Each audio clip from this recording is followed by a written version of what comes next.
கால் வந்து ரொம்பவே வயிறு வெளியில துடிச்சிட்டு இருந்தது ஷீலா. 3 மாசமாவது அட்லீஸ்ட் ரெஸ்ட் எடுக்க சொல்லியிருக்காங்க. நான் வந்ததுலேருந்து இன்ன வரைக்கும் ரெஸ்ட் எடுக்கல. இன்ஃபெக்ஷன் ஆயிடுச்சு. இன்ஃபெக்ஷன் கொஞ்சம் ஹெவியா ஆயிருந்துச்சுன்னா நான் என்ன பண்ணுவேன்? சத்தியமா எனக்கு முடியாது, வேலை செய்ய முடியவே இல்லை. மேரிமா கண்ணில் பட வேண்டாம், எங்கேயாச்சும் தூரமா போயிடலாம். ஹாய் ஃப்ரெண்ட்ஸ், எல்லாரும் எப்படி இருக்கீங்க? நல்லா இருக்கீங்களா? நிறைய பேர் வந்து ஷீலா ஹாஸ்பிட்டலில் இருக்க மாதிரி சில ஷார்ட்ஸ் வீடியோஸ் பார்த்துட்டு ஷீலாக்கு என்னாச்சு, ஷீலா நல்லா இருக்காங்களா, உடம்புக்கு என்ன அப்படின்னு சொல்லி நிறைய பேர் கேட்டிருந்தீங்க. அந்த ஷார்ட்ஸ்ல வந்து நாங்கள் ஷீலாக்கு என்ன பிரச்சனை அப்படின்னு சொல்லியிருந்தோம்.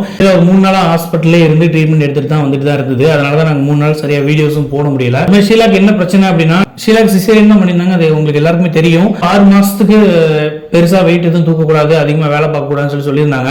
பட் அதுலயும் முதல் 3 மாசம் ரொம்பவே ரெஸ்ட் எடுக்கணும், ஃபுல்லா ரெஸ்ட் எடுக்கணும் சொல்லியிருந்தாங்க. கூட யாருமே உதவிக்கு யாருமே இல்ல. அதுலயும் முதல் ஒரு 1.5 மாசம் மேரிமா வீட்டு பக்கமே வரல. ஏன்னா ஷீலா கோவத்துல இருந்து அவங்க வரவே இல்லை. அந்த 1.5 மாசத்தோட சேர்த்து அதுக்கப்புறம் மேரிமா வீட்டுக்கு வந்ததுக்கு அப்புறமும் கூட சமைக்கிறதுல இருந்து நிறைய வேலையை ஷீலா தான் எடுத்து பண்ணிட்டு இருந்தது. சண்டே மட்டும் தான் மேரிமா வருவாங்க, நான்வெஜ் சமைச்சு கொடுத்துட்டு போயிடுவாங்க. மற்ற நாள் அதிகமா மேரிமா இருக்கிறது இல்லை. அதனால ஷீலா வந்து எல்லா வேலையும் ஷீலாவே எடுத்து பண்ண ஆரம்பிச்சது. நான் என்னதான் சப்போர்ட் பண்ணி கொடுத்தாலும் எல்லா வேலையும் ஷீலாவே எடுத்து பண்ணதுனால ஆபரேஷன் வந்து வெளியே உள்ள புண்ணு தான் ஆறிருக்கு. உள்ள உள்ள புண்ணு ஆறதுக்கு இன்னும் நிறைய நாள் ஆகும்னு சொல்லியிருந்தாங்க. பட் ஆனா அந்த புண்ணு வந்து இன்ஃபெக்ஷன் ஆயிருக்கு அப்படின்னு சொல்லி டாக்டர் சொல்லியிருந்தாங்க. ஷீலா கூட சொல்லியிருந்தது மேரிமா வந்து ஆடெல்லாம் வித்துட்டு வர சொல்லு அப்படின்னு.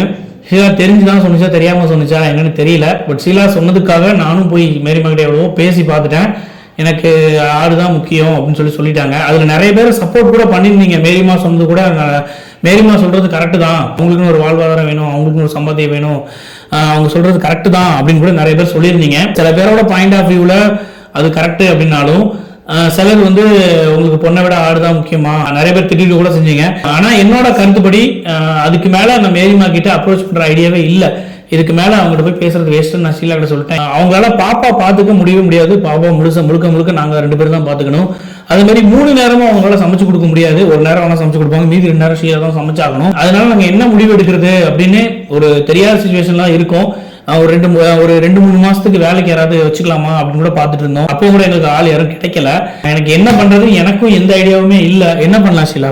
நம்ம இங்கிருந்து மேரிமா கண்ணில் பட வேண்டாம், எங்கேயாச்சும் தூரமா போயிடலாம். மேரிமா கண்ணில் படாம தூரமா போறது அப்படின்றது இதுக்கு சரியான தீர்வு கிடையாது. உடஞ்சிருச்சு தெரியுமா? 10 மாசம் முந்தை எடுத்துச்சுல்ல. அப்ப அதுதானே பார்க்கணும். ஒரே பொண்ணு தானே. எனக்கு எதுவும் ஆயிடுச்சுன்னா அப்புறம் என்ன பண்ணுமாம்மா சொல்லு பார்க்கலாம். பிள்ளை விட ஆளுதான் முக்கியமா? நீ சொல்றது சரிதான் ஷீலா. பட் இருந்தாலும் ஒரு பிரச்சனைக்கு சரியான முடிவு அப்படிதான் எடுக்கணும். இப்ப மேரிமா கண்ணில் படாம தூரமா போறது இதுக்கு சரியான முடிவு கிடையாது. ஏன்னா அப்பப்போ வந்து 1-2 வேலையை பார்த்து கொடுத்துட்டு போயிருக்காங்க. அந்த வேலையும் கெட்டு போகும். தூரமா போயிட்டோம்னா அவங்களுக்கு யாரெல்லாம் இன்னும் தான் உடஞ்சி யாருமே இல்லாம கஷ்டப்பட்டு இருப்பாங்க. ஆரம்பத்துல வந்து நாங்க சென்னை போலாம் அப்படின்னு சொல்லி பிளான் பண்ணியிருந்தோம். அப்போ வந்து ஷீலா முடிவா சொல்லிருந்துச்சு, நான் எங்க அம்மா விட்டு எங்கேயுமே வரமாட்டேன், நான் எங்க அம்மா கூட தான் இருப்பேன், எங்க அம்மாக்குன்னு யாருமே இல்லை, என்ன தவிர எங்க அம்மாக்கு யாரும் இல்லை அப்படின்னு சொல்லி ஸ்ட்ராங்கா சொன்னதுனால மட்டும்தான் மேரிமா இருக்கிற வீட்லயும் சரி, மேரிமா பக்கத்துலயும் சரி நாங்க அதிக நாள் இருந்துட்டு இருந்தோம். அந்த ஓட்டு வீடு கூட நிறைய டஸ்ட் இன்ஃபெக்ஷன்லாம் இருந்தப்போ கூட அவங்க கூடயே நாங்க இருந்தோம். ஏன்னா ஷீலா சொன்ன அந்த வார்த்தைக்காக. பட் ஆனா மேரிமா கிட்ட இருந்து வர்ற வார்த்தை அந்த மாதிரி இல்ல. டாக்டர் சொல்லும்போது நீயே கேட்டே இல்லையே, எதுவுமே வெயிட் தூக்க கூடாதுன்னு சொல்லிட்டாங்க, தண்ணியில் அதிக நேரம் நிக்க கூடாதுன்னு சொல்லியிருக்காங்கல்ல. சொல்லுப்பா, அது நைட்ல தான் வருது, துணியை எடுத்துட்டு போகுது, அவ்வளவுதான். எல்லா வேலையும் நான் தானே பாக்குறேன். நீ டாக்டர் சொன்ன, நீ பக்கத்துல இருந்தவங்க நேரம் கூப்பிட்டு சொன்னாங்க இன்ஃபெக்ஷன் ஆயிடுச்சு, இன்ஃபெக்ஷன் கொஞ்சம் ஹெவியா ஆயிருந்துச்சுன்னா நான் என்ன பண்ணுவேன்? 3 மாசமாவது அட்லீஸ்ட் ரெஸ்ட் எடுக்க சொல்லியிருக்காங்க. நான் வந்ததுலேருந்து இன்ன வரைக்கும் ரெஸ்ட் எடுக்கல. ஒரு சில பேர் கூட கேட்டாங்க, வீடியோ போட்டு ஒரு சில பேர் கூட கேட்டாங்க, இப்போ கூட மேரிமா வந்து ஹெல்ப் பண்ணுறாங்களா இல்லைன்னு கேட்டாங்க. வந்து நைட் நேரம் வராங்க, சண்டே வந்து ஹெல்ப் பண்ணிட்டு போவாங்க. இது எல்லா நேரம் நான் தான் பார்த்துக்கிறேன். தூக்கம் கெட்டு மன உளைச்சல் வர, தூக்கம் கெட்டுட்டு எல்லா வேலையும் நாங்கள் தான் பார்த்துட்டு இருக்கோம். ஆனால் யாருமே இல்லாமல் இந்த குழந்தை இப்போ 2 மாதம் வரைக்கும் நாங்கள் கொண்டு வந்ததே பெரிய விஷயம். ஆனால் எனக்கு வந்து இப்போ இதுக்கப்புறம் வந்து சத்தியமாக எனக்கு முடியாது, வேலை செய்ய முடியவே இல்லைங்க. ரொம்ப நொந்துட்டு நான் எல்லா நேரமும் என்னாலையும் சமைச்சு கொடுக்க முடியாது இல்லை, நானும் வெளியில போகணும், என்னோட வேலைகளை பார்க்க வேண்டியிருக்கு. அது மாதிரி வந்து ஷீலா கூடயே என்னால் 24 hours என்னால் இருக்க முடியல. இதுக்கப்புறம் வர வழி இல்லை. 24 hours ஷீலா கூடயே இருந்து என்னால் முடிஞ்சதை சமைச்சு கொடுத்துட்டு என்னால் முடிஞ்சதை பார்த்துக்கலாம் அப்படின்றத நானும் முடிவு எடுத்திருக்கேன். நாள் வந்து ரொம்பவே வயிறு வெளியில துடிச்சிட்டு இருந்தது ஷீலா. வழி இல்லாமல் நானே கூப்பிட்டு போயிட்டேன், வா பிரச்சனை இல்லை பார்த்துக்கலாம், ஹாஸ்பிட்டல் அட்மிட் ஆகினாலும் பார்த்துக்கலாம் அப்படின்னு. ஏன் ஹாஸ்பிட்டல் விட்டுட்டாங்க? அப்பயும் பிரிஞ்சுதான் இருந்தா, அப்பயும் நீ பார்த்துக்கல, இப்பயாவது வந்து பார்த்துக்கணும்னு சொல்லுங்க. ஒரே பொண்ணுக்கு எதனா ஆயிடுச்சுன்னா அது என்ன பண்ணுமாமா சொல்லுங்க. எனக்கு என்ன ஒரு வருத்தம் அப்படின்னா, ஷீலா சொன்ன ஒரு வார்த்தைக்காக தான் நாங்கள் மேரிமா பக்கத்துலையோ இல்லை வீட்லையோ இருந்ததுக்கு ரீசன் அதுதான். எங்கள் அம்மா விட்டு நான் வரமாட்டேன், எனக்குன்னு எங்கள் அம்மா மட்டும் தான் இருக்காங்க, எங்கள் அம்மாவை நான் கூடயே வச்சு கடைசி வரைக்கும் பார்த்துக்குவேன் அப்படின்னு ஸ்ட்ராங்கா ஷீலா சொன்னிச்சு. பட் அந்த நம்பிக்கை மேரிமா கிட்ட இல்லை. நாளைக்கே நான் உங்ககிட்ட கையேந்த முடியாது, நாளைக்கு நீங்க வெளியே துரத்திட்டீங்கன்னா என்ன பண்றது அப்படின்ற மாதிரி ஷீலா மேரிமா மேல வச்சிருந்த நம்பிக்கையை மேரிமா ஷீலா மேலேயோ எங்க மேலேயோ வைக்கல. பொண்ணுங்க வந்து நம்ம கூட வச்சுக்க முடியலையே அப்படின்னு ஒரு வேதனை மட்டும் தான் இருக்கும். மாப்பிள்ளை வீட்டுல ஒத்துக்குவாங்களா, அவங்க அம்மாவை கூட வச்சுக்கிட்டா அவங்க மாமியார் எதுவும் சொல்லுவாங்களோ அப்படின்ற மாதிரி வருத்தம் தான் பொண்ணு வீட்டுல இருக்குமே தவிர, மற்றபடி அம்மாவை கூட வச்சுக்கிறதுல எந்த ஒரு பொண்ணும் வந்து அம்மாவை கூட வச்சுக்கலாம் அப்படின்னு ஒரு சந்தர்ப்பம் கிடைச்சதுன்னா எல்லா பொண்ணுங்களுமே தயாரா தான் இருப்பாங்க.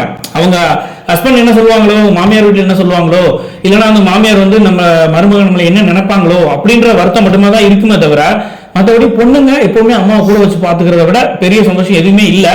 பட் ஷீலாவும் அப்படிதான் நினைச்சது. பட் மேரியம்மா வந்து எனக்கு வந்து எனக்கு மருமகன் கையெல்லாம் கஞ்சி குடிக்கிறது எனக்கு கஷ்டமா இருக்கு அப்படின்றத தாண்டி ஸ்ட்ராங்கா ஆடு முக்கியம், நான் ஆடு விட்டு வரமாட்டேன் அப்படின்ற ஒரு சிச்சுவேஷன்ல இருக்காங்க. ஏன்னா எந்த ஒரு மாமியாருமே வந்து மருமக வீட்டுல நான் இருக்க மாட்டேன் அப்படின்னு சொல்றதை விட, பொண்ணுக்கு ஒரு பிரச்சனைனா கண்டிப்பா வந்து மருமக வீட்டுல இருந்தாலும் சரி யார் வீட்டுல இருந்தா கூட வந்து இருப்பாங்க. பொண்ணுக்கு ஒரு பிரச்சனை கூட இருக்கணும் அந்த நேரத்துல அப்படின்ற நேரத்துல வந்து கூச்சத்தை எதையுமே யோசிக்க மாட்டாங்க. எனக்கு கொடுத்து வச்சது அவ்வளவுதான் நினைச்சுக்கிறேன். பட் எனக்குமே வருத்தம் தான், ஷீலாக்குமே வருத்தம் தான் அவங்க வந்து கூட வந்து இருக்க மாட்டேன்றது. இருந்தாலும் வந்து நம்ம அவங்க அப்படி பண்ணிட்டாங்களேன்றதுனால அவங்கள பதிலுக்கு பழி வாங்கணும் அப்படின்றதுனால நாங்கள் தூரமா போறது இதெல்லாம் வந்து எனக்கு விருப்பம் இல்லை. சரி, அத சீக்கிரமே வந்து இப்போதைக்கு நம்ம இங்கே இருக்கலாம், சீக்கிரமே வந்து நம்ம ஒரு நல்ல முடிவு எடுக்கலாம். சரியா?